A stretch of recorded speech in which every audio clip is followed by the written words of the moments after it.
Hello, welcome back to my channel. Today we are bringing on another special guest, Dr. Thomas Oetting at the University of Iowa. He is a world-class eye surgeon, educator, and innovator. So before we start, let's look at his bio. Dr. Oetting is an ophthalmology and visual sciences at the University of Iowa full professor, renowned for his expertise in complex cataract surgery and medical education. With a foundation in electrical engineering and biomedical engineering from Duke University, he brings a unique technological perspective to ophthalmology, integrating cutting-edge multimedia tools and web-based learning into surgical training. Dr. Oetting is board certified by the American Board of Ophthalmology and holds an Iowa medical license. His research focuses on advanced cataract surgery techniques, intraocular lens implantation, and optimizing surgical outcomes for resident surgeons. A leader in ophthalmic education, he pioneers the use of social media and electronic media to enhance medical training, ensuring the next generation of surgeons gains comprehensive, hands-on experience. His contributions extend beyond research and clinical practice, with an extensive publication record covering surgical innovations, resident education, and patient safety. As a mentor, Dr. Oetting is dedicated to refining surgical competency and improving patient care through education and technology. His work continues to shape the future of ophthalmology, bridging the gap between traditional surgical methods and modern digital learning platforms to advance eye care worldwide. Let's meet Dr. Tom Oetting.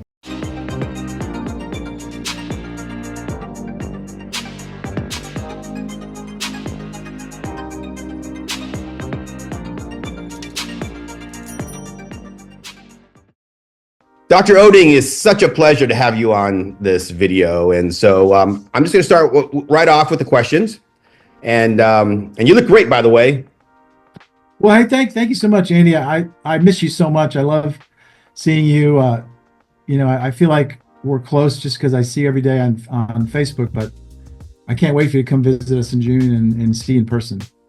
Oh yeah, June's gonna be exciting. So that's the 100th year anniversary for the Iowa Eye Department of Ophthalmology.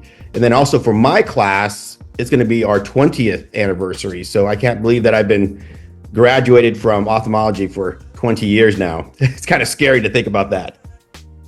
Yeah, so it's one because it's like when your kids get older, all of a sudden you start freaking out about how old you are. To think that you've been gone for 20 years is crazy. I know, it's crazy. We're both getting older now. Yeah. Mature surgeons. Yeah. So Dr. Oetting, you have a unique background. You started in electrical and biomedical engineering before becoming a leader in ophthalmology. How has this engineering mindset shaped your approach to teaching and medicine and surgery? Well, it's different. Engineering training is different, and I had two things that sort of really influenced my my interest in education and sort of my approach. One was I was an engineer. I'd worked in the Air Force for 4 years in engineering, and I had a lot of training in engineering, both in undergrad and grad school.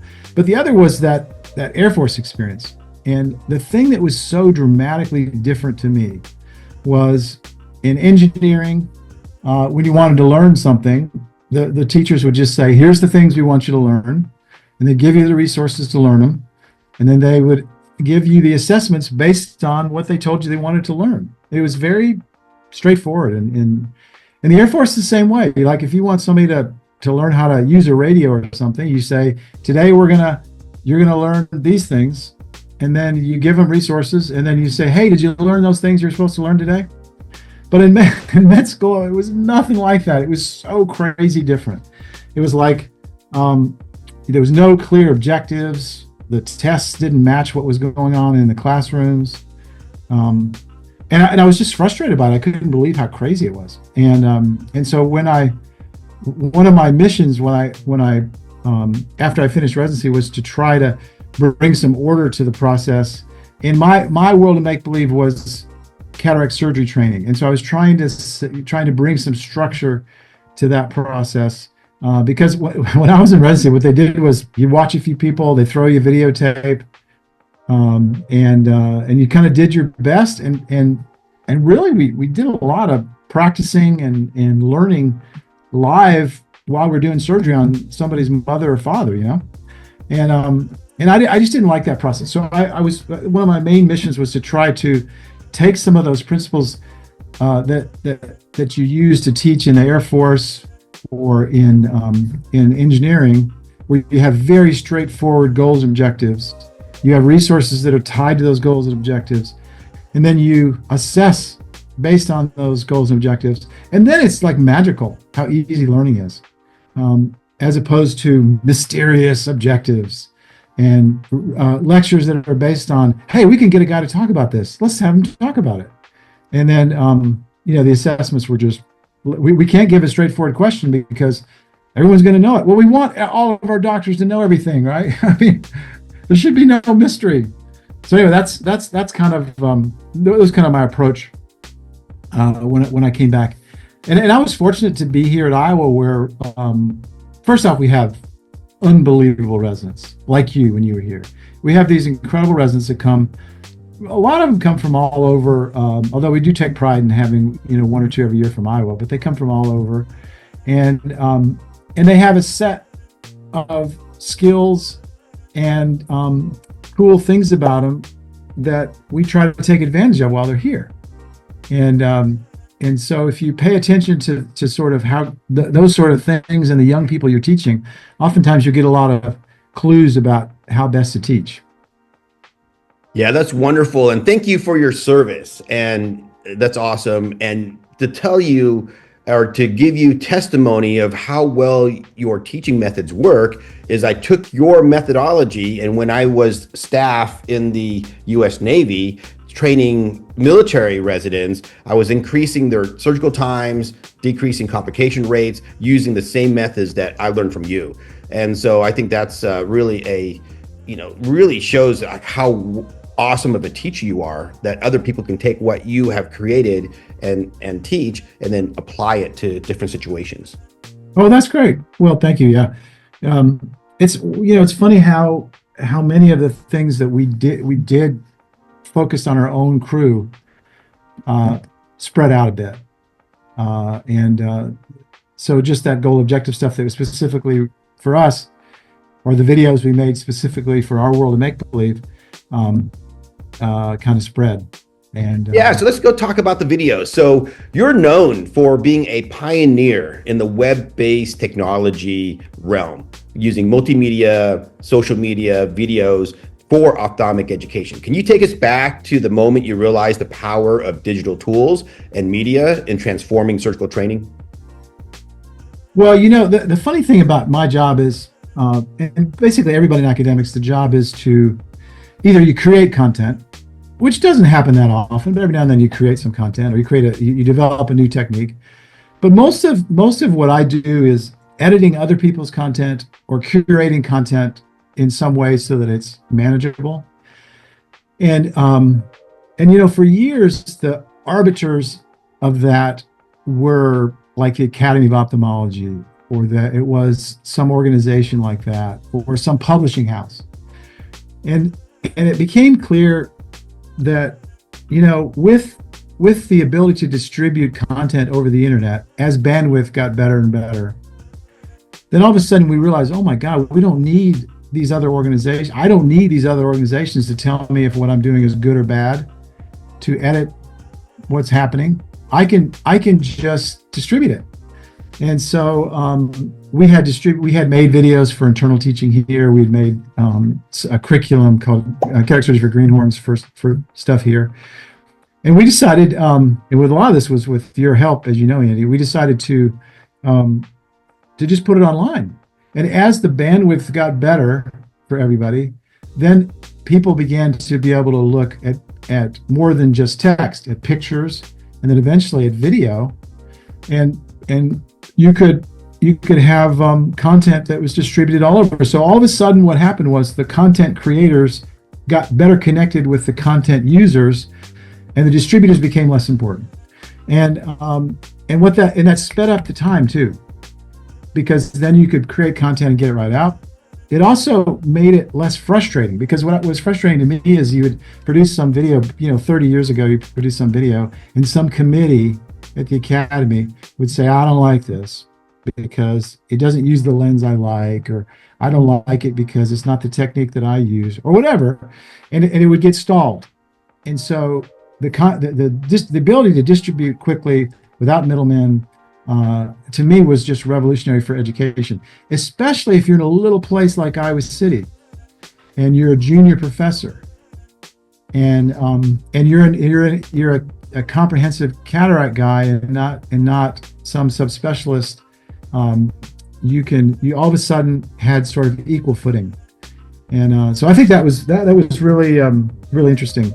And it was the way, again, to get back to my point I made before. What's the point of bringing in somebody like you, Andy, if we don't listen to you? And so we had residents like you and others past you that would come in and talk about the power of social media, and my own children. The person that really got me started on Facebook was my son, Drew, who's now like 35 years old or something, and he was telling me how Facebook was a useful way to transmit information. So the combination of having this content, wanting to distribute it, and then searching for ways to distribute it, and listening to the young people that were in the mix, I think was the sort of way that we got ahead in this game. And in the early days we have a website called iRounds, which is a website that you and me started years ago, and it was really I would have something I wanted to put on, and you would overnight create a way to put it online. And so it's also the combination of having skill sets with people like you that know how to sort of massage the social media, or know how to make a website, and realizing and not sort of getting in your way or getting in the way of people that know how to do that, has been useful for me. When we switched from, we had another guy that Steve Christensen, who you probably know, who was an innovator. He's probably maybe 10 years after you or something like that, and he was really into Instagram or I mean not Instagram, but Twitter or X, and he sort of taught us when he came through about the power of that. And so we listened to him. We started putting content on that and in Instagram.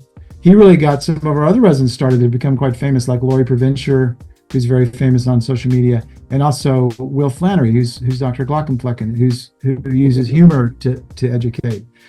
And so the point I'm trying to make is distribution is trivial.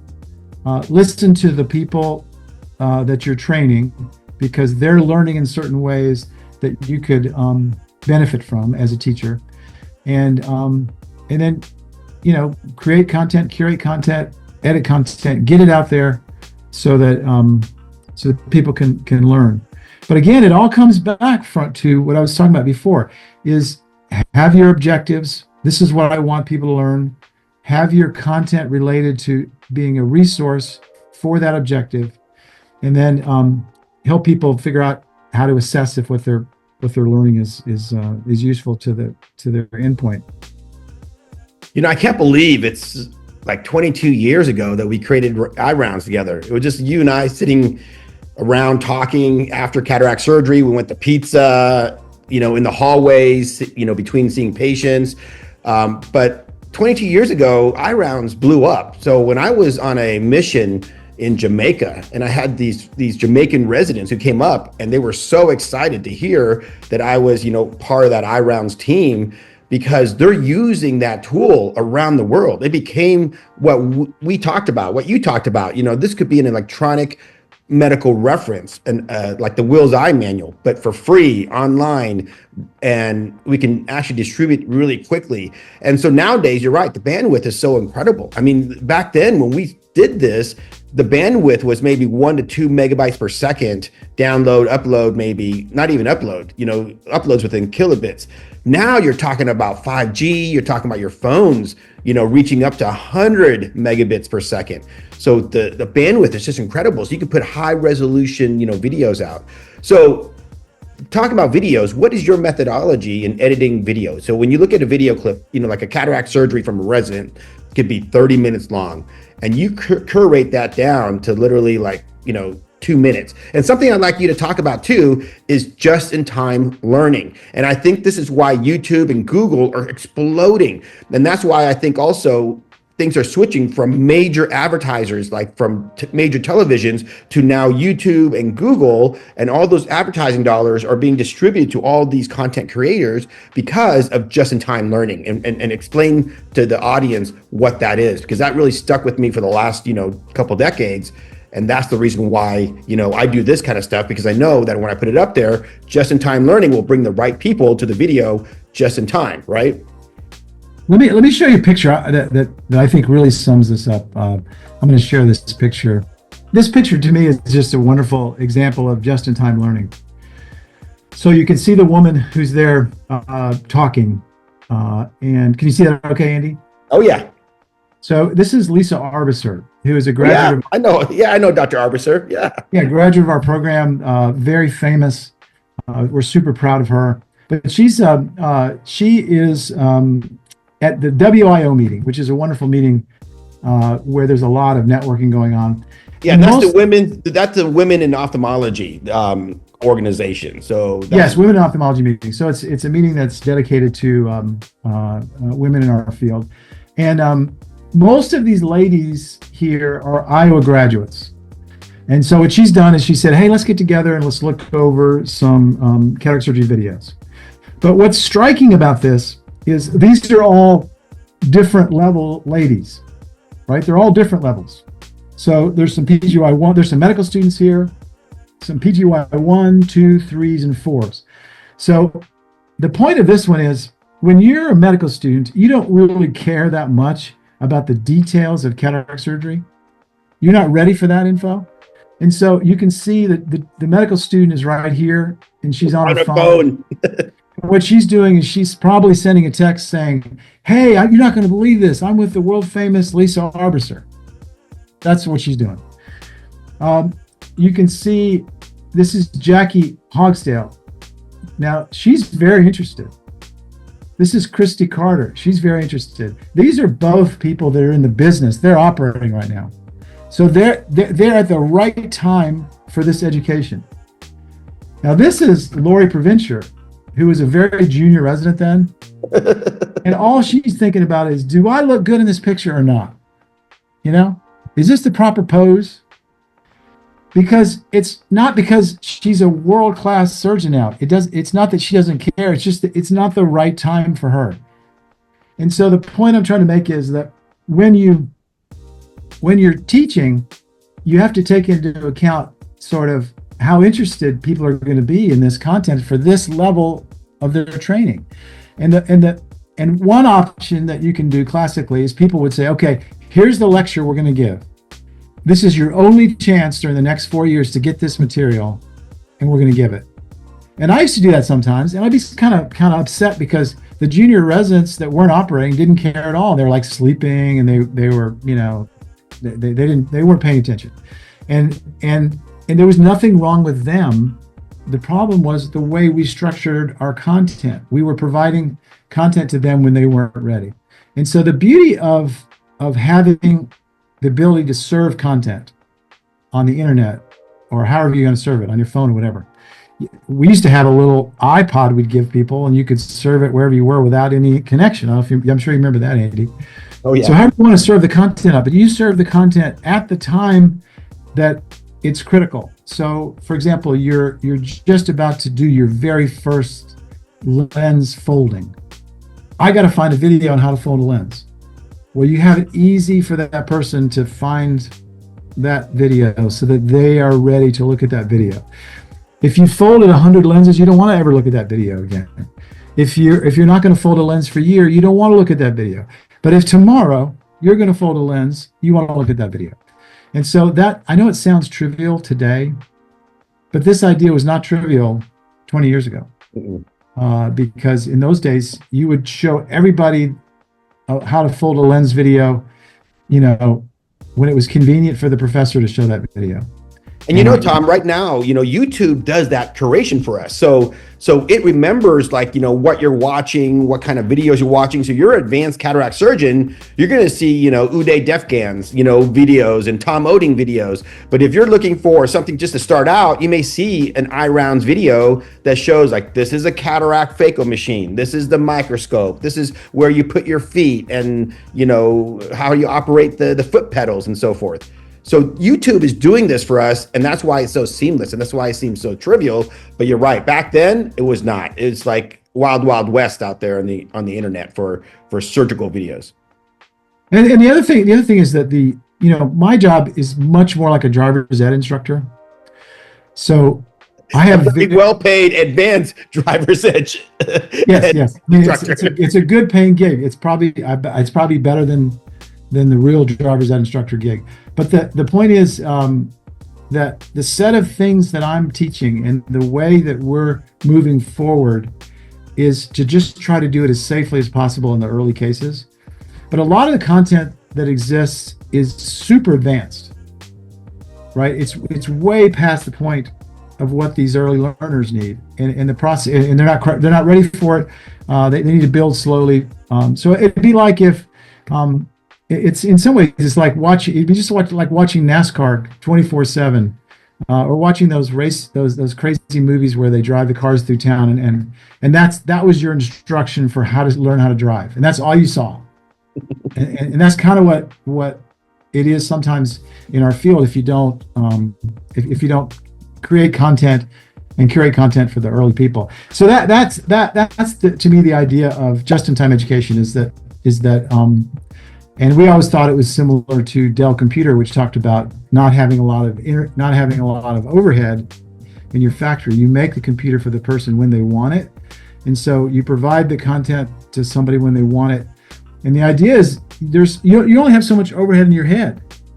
I mean, I know that Andy has more overhead in his head than everybody else, but most people can't hold all the information that Andy can hold. And so somebody like me that's just has a sort of a normal IQ, I've only got so much. I don't want to know I don't want to know about how to stain for tumors in pathology. I don't want that in my head because I don't need that. What I need is this cataract situation comes up. I need to know what to do. And so, there's only so much space we have. That's the point I'm trying to make. Just like Dell, there's only so much space in their warehouse, and so you get stuff just when you need it. Anyway, that's how I feel about just in time, and it's been a very useful concept over the years. Yeah, and I think you wrote academic papers on it, and it's really changed the way professors and academics think about how they're going to train medical students. I think this is an important concept. So it's not trivia at all. Most of the stuff that we have that make the biggest impact are very simple concepts that just people didn't think about. And I think you're right. I mean, 50 years ago, things were stuck in committees, right? Everything was done by committee. Let's write a textbook on committees. And you remember, when we started iRounds, remember the pushbacks that we got from some of the professors, right? Well, this is not legitimate. This is not peer reviewed. So we made our own peer review system. And then all of a sudden everyone wanted to be on that peer review. It's just interesting how human beings, we have to kind of guide them to where we want them to go. So it's slightly the leveling of the playing field that came with the internet was threatening to those that control distribution. And so, there was a paradigm shift that occurred, and so people like me could distribute content without their permission, and oh yeah, so it was threatening. Yeah, and you were really prolific. You produce a lot of video. So you can go through what you're thinking when you edit a video. Like when you edit a video, because you're a funny guy. You have a good sense of humor, and when you put things in the video, sometimes there's little inside jokes in there that you get a kick out of that, and you really enjoy actually editing videos. And I do too, actually, and it's very tedious, right? So how do you take a 30-minute video and dumb it down to exactly the thing they need just in time? Well, I think it's super easy to do a 10-minute video. you know, it's super hard to do a 1 minute video. And Mark Twain said something like that. You ask me to do an hour talk, I'll do it tomorrow. Ask me to do a 5 minute talk, I'll do it in 6 months. It's something like that, Mark Twain said. And it's true. And because you have to think a lot about your audience, you have to think about what your objective is for this video.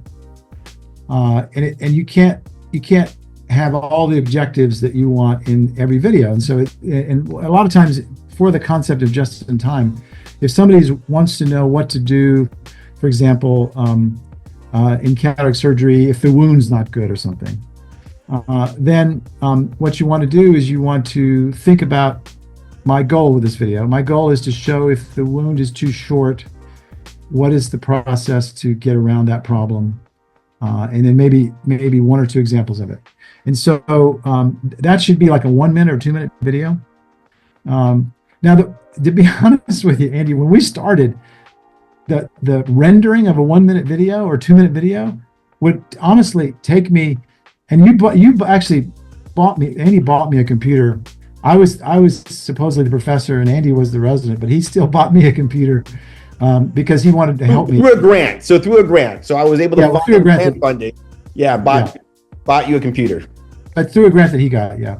But anyway, and that was the funny thing about that. Just to digress a second, is you believed in me, and you need people to believe in you. And so when you gave me that computer would take about 5 hours or 6 hours to render a 2 minute video. So I would set it up, and then overnight, when I woke up in the morning, it'd be like, did it work? Did it work? I'd think about it. And sometimes it did, sometimes it didn't, because sometimes it would crash in those days. The computers weren't as good. But anyway, it's old news. Probably nobody cares about that. But the point is that's one of the ways I learned to make them short, was because I didn't want to wait all that time, and so I had to get tight. And but the idea is, what is my objective for this video? Get really the best high quality video you can. Work really hard to keep things centered and in place. Make your points both with audio and with text. And then what I do, just if you want to get in this business, just have a standard way you do the beginning and the end of your video, so they all look like they match, and just use the same text every single time so they all look like they match. And then when you're giving a talk, if you take a video from here, a video from here, a video from here, it looks like it was all made for the one talk. And just commit, even if it's not the world's greatest text or it's not the world's greatest start, who cares? It's just your brand. Forget about it. Just move forward. And the other thing is, I just want to stress, don't get sucked into being perfect. Perfection is the killer, right? Because you could always make it better. You could always just do it, satisfy objectives, and then get it out. And otherwise you'll spend a month on one video. That's really good advice. Like after this video, we're probably going to talk about an hour. I'll bring it down to about 45 minutes after editing. But that editing process, because I'll put B-roll in and everything else. But I do the same thing you say, like the intro and the ending are similar, and I just like stick them on the end, so sandwich the content below, in between. And but that takes probably 6 to 8 hours to do. And when I render it, it's like probably 30 minutes. So amazing, the technology has increased to the point where, I have a 4K camera here, a Canon EOS R10. That's like amazing video compared to what we were dealing with back then when we had those. You remember those Canon SD 200s that we were using for slit lamp photography and videography? I mean, the technology here is so much better. It's just amazing. This is so exciting. Yeah, and the other thing is you can edit. It sounds trivial now, but in the old days, you could not edit the video yourself usually because you didn't have the ability to do that, because you had to have special equipment and stuff. And but anyway, so I think the remember your audience, focus on objectives. Now you're in a crazy world because you have so many people that pay attention to you. So you've got a variety of different audiences, and so it's hard for you, Andy. I just have one audience, and that's it. I focus. My whole world is on learning cataract surgeons. But I mean, you have people that follow you for nutrition advice, for things like gaming. People follow you because of the military experience you have. I mean, you have so many different audiences. I don't know how you keep it straight. So how I keep it straight, Tom, is actually AI. So using ChatGPT tools, like for example, your bio and these questions that I generated, I fed ChatGPT all your bio I got from University of Iowa and all the history of yours. It generated that 100-word bio for me, which you approved, and then 10 questions that we can use with a hook and the ending. So that took like 30 seconds. And I'm able to, because I know what I'm looking for, look over that and say, this question's good, not good, or so forth. And I change maybe 10%. That's it, maybe less than that. And then I use AI tools like vidIQ. So vidIQ is an amazing database. I don't know if you know about vidIQ, but vidIQ is a YouTube database analyzer. It tells me what are the hot keywords are. So I just log into vidIQ, I pay $10 a month, and it says, these are hot topics that you've been talking about. And it'll say, oh yeah, talk about, nutrition here, or saving eyesight here, or earthing and grounding, or video game addiction, or talk about, Tom Oetting and his videos. I mean, they will get that specific in terms of its recommendations. And so that's how I do it, is AI tools. That's the only way, because you can't be an expert in everything, but I'm using AI to be my kind of like the curator, my digital assistant. I am the expert, so it brings it to me and I'll look over it. Kind of like if when your secretary types up something for you and gives it to you, or your medical students or residents, they type up a research paper, they give it to you. That's the only way that you really can, expand your research publications in an academic setting, because you can't just write them all yourself. Yeah, that's great. Yeah, it is powerful. It's amazing, really. So what new surgical advancements should people be looking for? And then I'm just going to throw something out too, talking about AI. Johns Hopkins recently released a video that showed that it created an AI robot that actually watched human surgeries and then did surgery. So what it did was it picked up a suture, and it's a really rudimentary, but this is the beginning of AI learning. And I know you guys are into AI learning there in Iowa too, so you may want to touch base on that and their diabetic screening methods using AI tools. Well, I mean, I think, it was when we first, I just want to go back for a second, because what you just said sounds extremely threatening, right? But when the internet first came out, we were all, the doctors of those days, including myself, thought that information was our business. And so it was extremely threatening to us when a patient would come in and know a lot about their weird disease, right? It was like, well, blah, blah, blah. And of course, over time, what we learned was that we're partners with them, right? So patients, if you've got a weird disease in ophthalmology, or any weird disease, especially now, you're online, you're searching about it, and pretty quickly, you know more than the doctor about that disease. Because the doctor is responsible for thousands of diseases and all the other BS that a doctor has to do, like coding and hiring and all that other stuff. So it's not surprising now that patients, if they have an unusual disease, are going to be expert or close to expert. And so, but what, at least for me, and I think for most people, what we've done is we become partners. We are partners in the process. And they might come in and say, hey, I want to do this or that. And I say, well, maybe you should try this or that instead, or whatever. But you're not threatened anymore. As AI has come in, our initial reaction is going to be threatened. Like, whoa, ChatGPT writes better than me, but I found one mistake in 100 pages. See, I told you they were terrible. So there's going to be a lot of defensiveness, but eventually we're going to be partners like you have already partnered. And it doesn't surprise me that you have accepted it and have moved forward, and that you're taking this on because that's your nature. But for a lot of people, that will not be the nature, and it's going to be threatening. But I agree with you. I think that it's going to change dramatically our world of make-believe. But it's not going to be. I doubt seriously we're going to be put out of work because of it. We may have to sharpen up a little bit, or we may have to use ChatGPT to prepare for the patient before they come in, so that we're, But our job is going to be to interpret, just like you edited when you saw my bio and it said I was the world's greatest thing, and you changed the words to say he's okay. It's I kept it amazing. Tom Oetting is amazing. Well, whatever, but but the point is that and then for surgery, it's really interesting because there's so many interesting things regarding surgery. I think one thing that we've worked a little bit on here, and I've worked just in the periphery of, is the idea of having the AI watch the video, watch our stream of surgery, because in ophthalmology, we always videotape. So in other surgical fields, they rarely videotape the surgeries, or if they do, it may not have the right field of interest because you have 2 or 3 people all looking in a hole doing surgery. And so it's been harder for the other fields to routinely do video like we do. But for us, we're always looking in a microscope and it always has a video.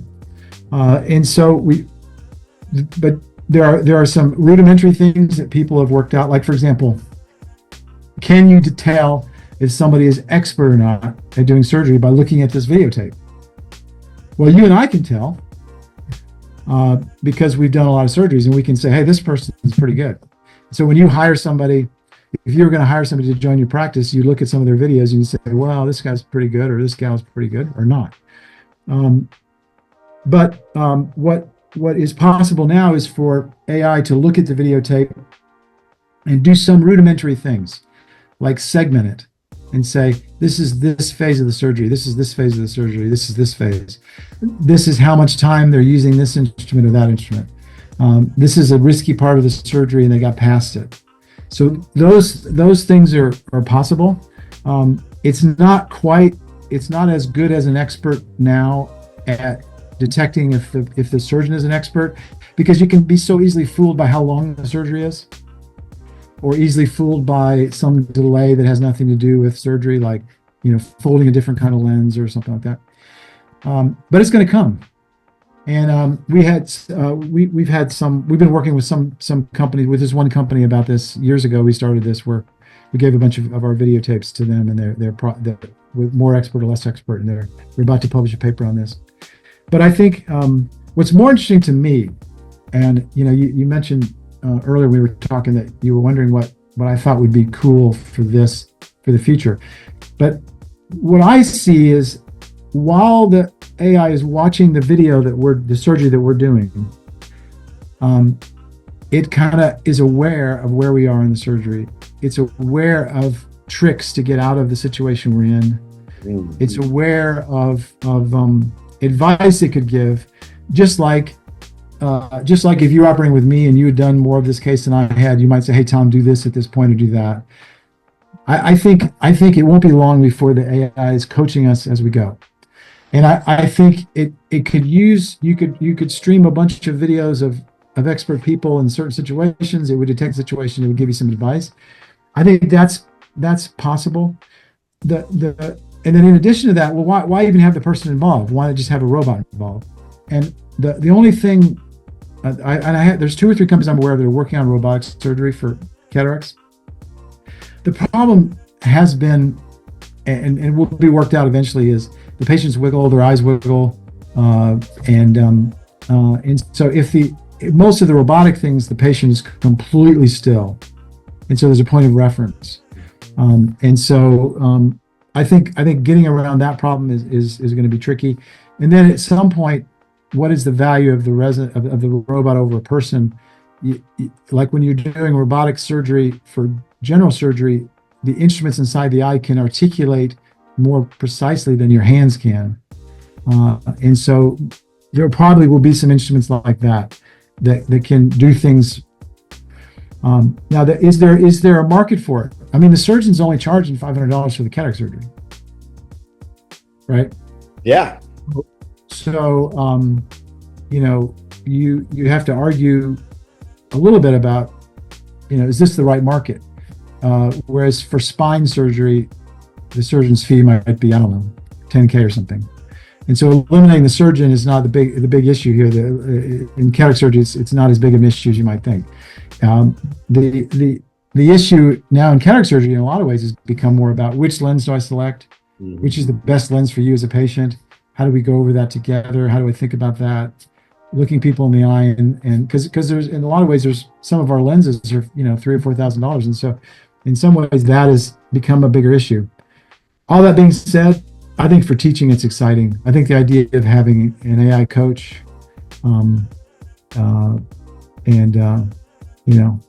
it's just like I'd like to have a coach that was Julie. It was Julie Doan in my earphones all the time, telling me what not to eat and how to do push-ups and stuff.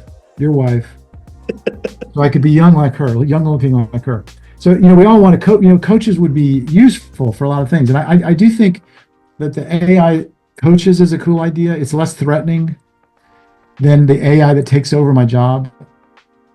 So anyway, that's kind of what I'm thinking about that. Wow, that's fascinating. I never even thought about an AI coach. There's AI coaches like what I talk about vidIQ, which is a coach for media. But now when you bring that up, it's like driving my car with the AVH mode where it's, tells you about how close you are to a car, even cars that are auto parking. If you're not staying in your lane, it kind of beeps at you. So in cataract surgery, just as for our viewers, I'm going to bring up a capsulorhexis video, for example. So one of the most important parts of surgery is the capsulorhexis, tearing a 5.5 millimeter diameter, basically round hole in the anterior capsule to get access to the lens that we can remove it. So that can actually make or break your entire case, right? So that's very important. And so I remember working with Dr. Oetting, because he's the expert. He sees the patterns and the linear, angles and everything, and how you're tearing the capsule. So he knows already before you get into trouble. So as a young surgeon, you may not be paying attention to it, but you may be going too close to the zonules or too straight of a line that's going to lead to a tear that's going to go radial. So he would say, stop, and then puts in little viscoelastic and then basically make a little tight turn and then turn it. But if you have an AI coach, right, it can tell you based on the linear projection or the radial projection of how you're tearing the capsules, like, danger, maybe a headphone or something like that, it beeps at you and then tells you, radial tear, in danger. Yeah. I think that'd be so cool. That could change the game for a lot of surgeons, because sometimes you just have a bad day. You're tired. You go in there. Maybe you're in a bad mood. You didn't sleep well, so you're not as alert. And so these stupid mistakes, even for experienced surgeons, they do happen, and that's why complication rates are 1 in 500, or drop lenses, or whatever. So I think that's great, man. And the other thing is sometimes I'll get phone calls from friends, inter-op that have a situation and they want me to talk them through it. So you could serve video onto the microscope. You could say, hey, this is what so and so does in this situation. So I do think that could be useful. As a bridge, maybe eventually we're just going to stick our head in a mall, and there's going to be a put some quarters in there and get cataract surgery. I don't know if that's going to happen, but we're going to be involved somehow. People are going to be involved, because there's no way I'm just going to go to a robot, stick my head in there. Yeah. I want to talk to somebody that's expert. And the AI thing that's most interesting to me is, even more than the internet, it makes learning arcane details less important. And the question is, for medical students and stuff, what do they still need to know? What sort of walk-in knowledge do you have to have? And so I think there's going to be a lot of emphasis on vocabulary and basic concepts, and less emphasis on the details, because it's going to be so instantaneous to us. And then there's going to be a few old doctors like me and you that are going to come out after the internet goes down, right? Like somebody clips some cable that comes from China or something, and so we no longer have internet. I don't really know exactly how it works, but yes. And so then we have to get back to the old ways, and so we do have to have some knowledge that's inside our heads and ready to go. Absolutely. At least the old guys do. Yeah, absolutely. So you've changed how ophthalmology is taught. and how it's impacted for generations. What's the one piece of advice you'd give them to thrive in a rapidly evolving world of medical education and surgery? Well, I think the thing to keep in mind is, which is going to sound so basic, but integrity is so precious, right? And honesty is rare, and people that actually follow up on what they say they're going to do and do it is rare. And those are the core things that you focus on, no matter what happens to the technology, no matter what happens to any of this stuff.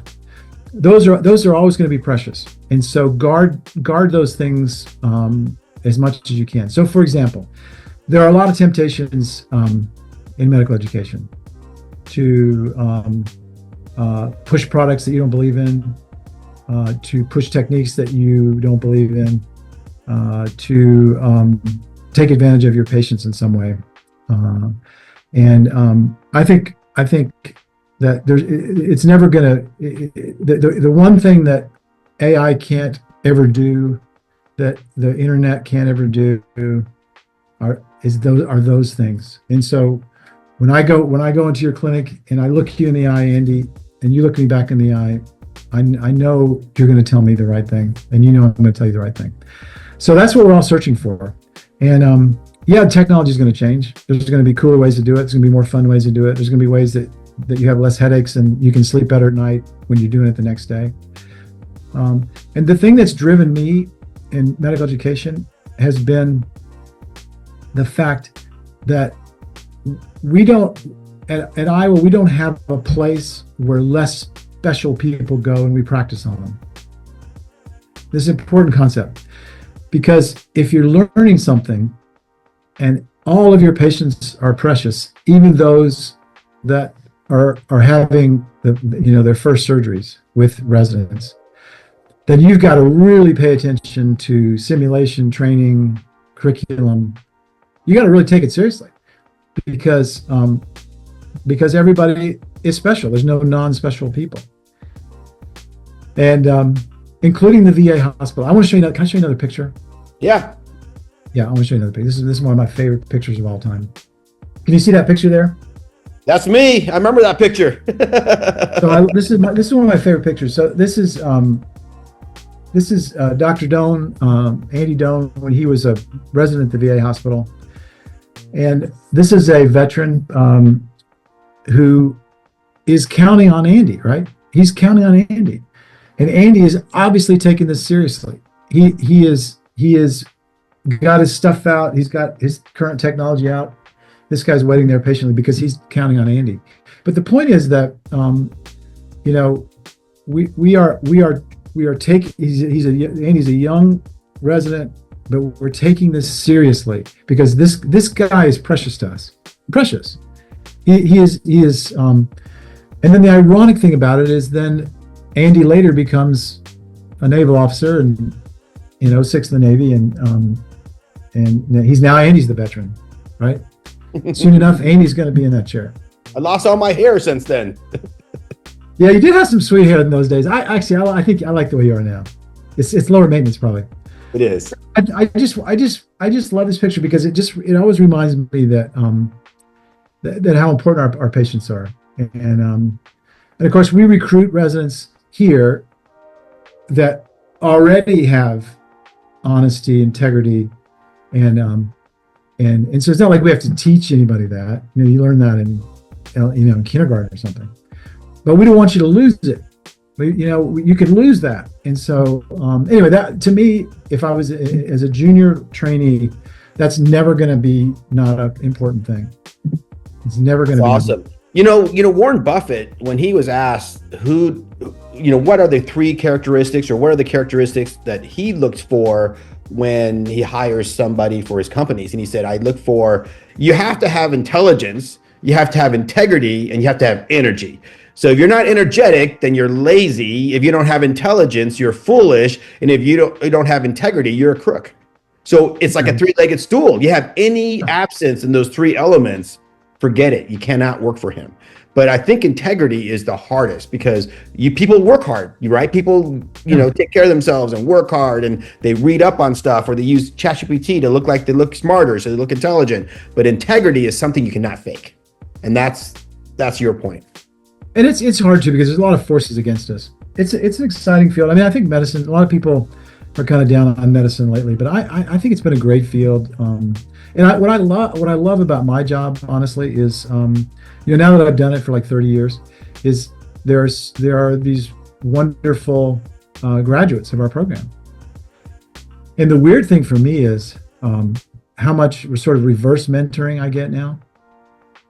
So for example, I haven't done as much with this particular lens or this procedure.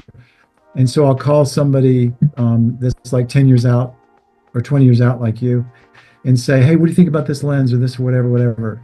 And that is so powerful to me. I mean, honestly, that the mentoring I get from our past residents is far more important to me now than because basically you reach a point where all the old guys are the same, they look the same. All the old guys look like their mothers, but they look the same. They know the same stuff, but a lot of the interesting stuff occurs, during that, that 40 to 50 age range. That's where a lot of cool stuff's going on. And so I can reach into that space so easily. So I enjoy that. Well, Dr. Oetting, thank you for your time. It's been a pleasure just to catch up. And also, thank you for sharing your wisdom and knowledge with the people here that are viewing. I really appreciate you. Thank you. Well, hey, thank you so much, Andy. Thanks for all you do. A lot of us follow you on the internet for health advice and other things, and we really appreciate all you do for everybody. Take care. You too. Well, thank you so much for joining us today. If you like this video, please remember to like it, comment, and share, and also hit the subscribe button so that you get all my future videos. Until next time, have a great day.